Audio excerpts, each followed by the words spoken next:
రాజన్న సిరిసిల్ల జిల్లాలో ధాన్యం కుంభకోణం వ్యవహారం మరోసారి ఉద్రిక్తతకు దారితీసింది. ధాన్యం విక్రయించినా తమకు రావాల్సిన డబ్బులు ఇప్పటికీ అందలేదంటూ బాధిత రైతులు ఆందోళనకు దిగారు. వేములవాడ పట్టణంలోని మార్కండేయ నగర్లో కుంభకోణం ఆరోపణలు ఎదుర్కొంటున్న మధుకర్ ఇంటి వద్దకు చేరుకున్న రైతులు నిరసన చేపట్టారు. నిర్మాణంలో ఉన్న ఇంటి 2వ అంతస్తు పైకెక్కి తమకు న్యాయం చేయాలంటూ డిమాండ్ చేశారు.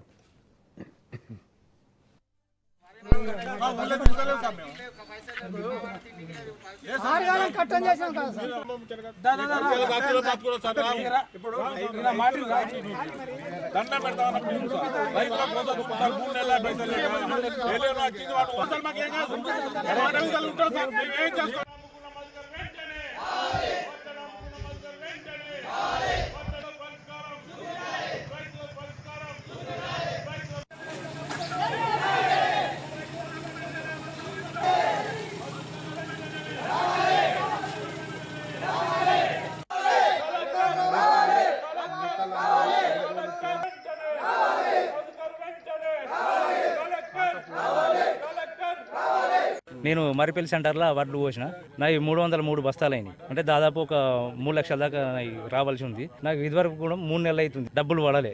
అందుకే ఇక్కడికి వచ్చిన మధుకర్ అంటే మా వడ్లను దొంగతనం చేసిందని తెలిసింది. ఈ బిల్డింగ్ కాడికి వచ్చి మేము ఇక్కడ కూర్చొని ధర్నా చేయడం జరుగుతుంది.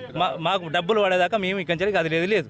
మా డబ్బులు మాకు పడాలి. పడేదాకా మేము ఇక్కడి కదిలేదు లేదు. వేములవాడ రూరల్ మండలం లోపల నూకలమరికి చెందినటువంటి 3 లారీలు, అదే విధంగా మరిపల్లి సెంటర్కు సంబంధించినటువంటి 4 లారీలు, ఇవి దీని లోపల రైతులు మల్లారంకు సంబంధించిన రైతులు, మరిపల్లికి సంబంధించిన రైతులు, నూకలమరికి సంబంధించిన రైతులు దాదాపు ఈ 4-6 లారీలను ఈ మధుకర్ అనేటైనే మరి నేరుగా విజయవాడ తీసుకుపోయి అమ్ముకోవడం జరిగింది. ఇది దాదాపుగా ట్రక్ షీట్ అనేది ఉన్నది. ట్రక్ షీట్ ఉన్నది, రైతులకు పైసలు రావాలి. వాస్తవంగా వీడైతే విజయవాడలో అమ్ముకున్నటువంటి పైసలను రికవర్ చేయవలసిన బాధ్యత ప్రభుత్వం పై ఉన్నది, కలెక్టర్ గారి పైన ఉన్నది.